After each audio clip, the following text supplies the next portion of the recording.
আপনার সন্তান কি সামান্য কথা বললেই মুখে মুখে তর্ক করে? না, আমি করব না, আমি কিছুতেই করব না, আপনি ভুল। এইসব কথা কি প্রতিদিন শুনতে হচ্ছে আপনার? অনেক মা বাবা তখন রেগে গিয়ে বকাঝকা করেন বাচ্চাকে। কিন্তু জানেন কি, মনোবিজ্ঞান বলছে এই মুহূর্তে আপনার একটি ভুল প্রতিক্রিয়া সন্তানকে আরও জেদি এবং তর্কপ্রবণ করে তুলতে পারে। আজকের ভিডিওটিতে জানবেন 5টি গবেষণা ভিত্তিক কৌশল, যেগুলো ব্যবহার করলে তর্ক না বাড়িয়ে সন্তানের আচরণ ধীরে ধীরে বদলানো সম্ভব।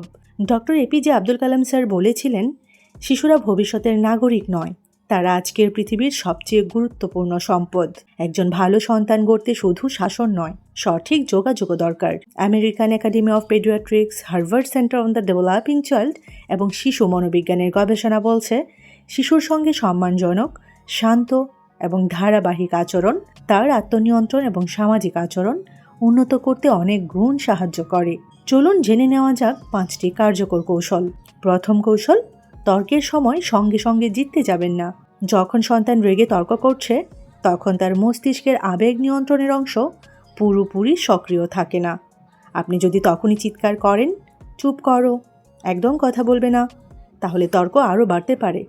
বরং শান্তভাবে বলুন, আমরা দুজনেই শান্ত হলে আবার কথা বলবো। এতে পরিস্থিতি দ্রুত ঠান্ডা হয়। খুবই ইন্টারেস্টিং এই কৌশলটি। 2 নম্বর কৌশল, আগে শুনুন পরে বোঝান। অনেক সময় শিশু তর্ক করে জেতার জন্য নয়, নিজের কথা শোনানোর জন্য, একটু কনসেন্ট্রেশন পাওয়ার জন্য। প্রথমে বলুন, আমি তোমার কথা শুনছি, তারপর নিজের মতামত দিন। শিশু যখন নিজেকে গুরুত্ব পায়, তখন তার প্রতিরোধ কমে। 3 নম্বর কৌশল, রাগ নয়, সীমা নির্ধারণ করুন। ভালোবাসা মানে সব কিছু মেনে নেওয়া নয়। শান্তভাবে বলুন, তুমি তোমার মতো বলতে পারো, কিন্তু অসম্মান করে কথা বলা যাবে না। এতে শিশু বুঝবে মত প্রকাশ করা ঠিক, কিন্তু অভদ্র আচরণ গ্রহণযোগ্য নয়। 4 নম্বর কৌশল, প্রতিটি তর্ককে শেখার সুযোগ বানান।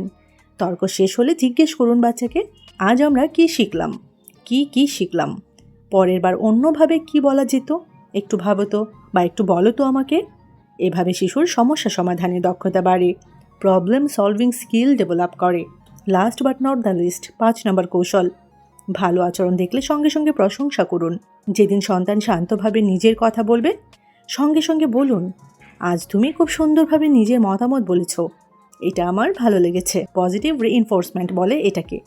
পজিটিভ রিইনফোর্সমেন্টের গবেষণায় দেখা গেছে, কাঙ্ক্ষিত আচরণের প্রশংসা সেই আচরণকে আরও স্ট্রং করে, আরও শক্তিশালী করে। ডক্টর এপিজে আব্দুল কালাম স্যারের অনুপ্রেরণার কথা যদি বলি, doctor APJ Abdul Kalam sir বিশ্বাস করতেন, একজন মহান শিক্ষক বা অভিভাবক কখনোই কিন্তু শুধুমাত্র ভুল ধরিয়ে দেন না, তিনি সঠিক পথও দেখিয়ে দেন। তাই সন্তানের প্রতিটি তর্ককে যুদ্ধ নয়, শেখানোর সুযোগ হিসেবে দেখুন। যে 3টি ভুল করবেন না, মানে গার্ডিয়ান হিসেবে যে 3টি ভুল করা একদমই ঠিক নয়। সবার সামনে অপমান করবেন না, তুমি সবসময় এমন, এ ধরনের লেভেল দেবেন না। সন্তানের কথা শেষ হওয়ার আগেই বাধা দেবেন না। মনে রাখবেন, সব তর্কই অবাধ্যতার লক্ষণ নয়, অনেক সময় এটি বেড়ে ওঠা কৌতূহল বা নিজের মত প্রকাশের চেষ্টা। আপনি যদি ধৈর্য, সম্মান এবং সঠিক কৌশলে তাকে পথ দেখান, তাহলে সেই তর্কপ্রবণ শিশুই একদিন আত্মবিশ্বাসী, যুক্তিবাদী এবং ভদ্র মানুষ হয়ে উঠতে পারে, একজন ভালো সফল মানুষ হয়ে উঠতে পারে। এই সেগমেন্টে আরও একটি ইন্টারেস্টিং বিষয় আপনাদের সাথে শেয়ার করব। সন্তান বারবার না বললে কি করবেন, 7টি বিজ্ঞানসম্মত কৌশল আপনাদের সাথে শেয়ার করব। আপনি কিছু বললেই সন্তানকে উত্তর দেয়, না করব না। খাওয়া, পড়া, গোসল, ঘুম সব কিছুতেই শুধু না। অনেক মা বাবা ভাবেন সন্তান ইচ্ছে করেই অবাধ্য হচ্ছে, কিন্তু শিশু মনোবিজ্ঞান বলছে সব না অবাধ্যতা নয়, অনেক সময় এটি স্বাধীনতা প্রকাশের চেষ্টা। এখন জানবেন 7টি বিজ্ঞানসম্মত কৌশল, যেগুলো ব্যবহার করলে সন্তানের না ধীরে ধীরে ঠিক আছেতে বদলে যেতে পারে। খুবই interesting. Doctor APJ Abdul Kalam sir বলেছিলেন, স্বপ্ন দেখার সাহস যাদের আছে তারাই ভবিষ্যৎ গড়ে। একজন শিশুর নিজের মত প্রকাশ করার ইচ্ছা তার বেড়ে ওঠার স্বাভাবিক অংশ, কিন্তু সেই স্বাধীনতাকে শৃঙ্খলার সঙ্গে ভারসাম্য করা, এটাই বাবা মায়ের সবচেয়ে বড় দায়িত্ব।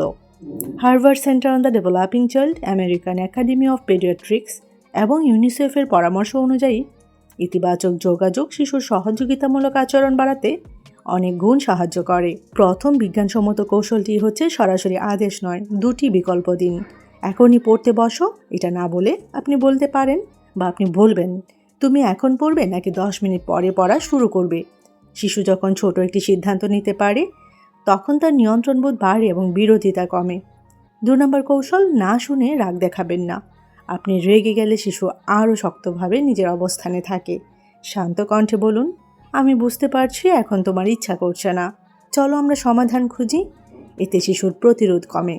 3 নম্বর কৌশল, নিয়ম আগে থেকেই পরিষ্কার করুন।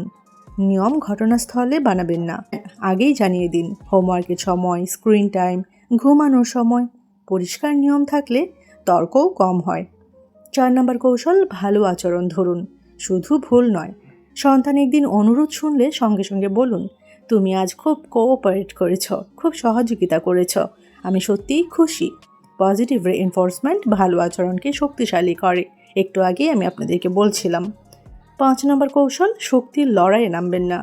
শিশু যদি বলে আমি করব না, তখন আপনার লক্ষ্য তাকে হারানো নয়, তাকে শেখানো। ক্ষমতার লড়াইয়ে জিতলেও সম্পর্ক কিন্তু হারাতে পারেন। 6 নম্বর কৌশল, নিজেও সম্মানজনক ভাষা ব্যবহার করুন। আপনি যদি বলেন তুমি কিছুই বোঝো না, তাহলে সেও একদিন একই ভাষায় উত্তর দিতে পারে আপনাকে। শিশু সবচেয়ে বেশি শেখে অনুকরণ করে। 7 নম্বর কৌশল, প্রতিদিন অন্তত 10 মিনিট শুধু সন্তানের জন্য রাখুন। খেলুন, গল্প করুন, তার কথা শুনুন। যে শিশুর সঙ্গে বাবা মায়ের সম্পর্ক উষ্ণ থাকে সে সাধারণত নির্দেশ মানতেও বেশি আগ্রহী হয়।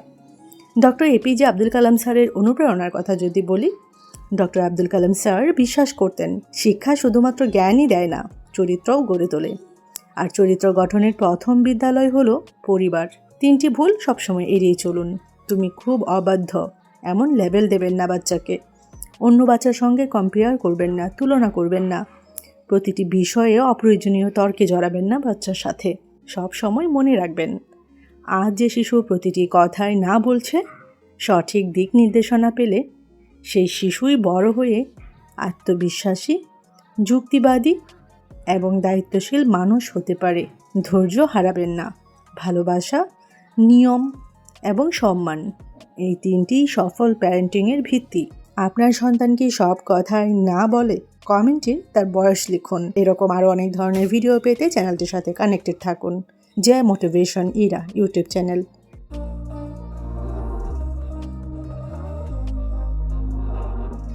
We were sparks on quiet streets, two hearts finding where to meet. But life pulled us apart, left me talking to the dark. If I called you tonight, would it feel the same? Or have we both moved on to different names? Take me back to the start, before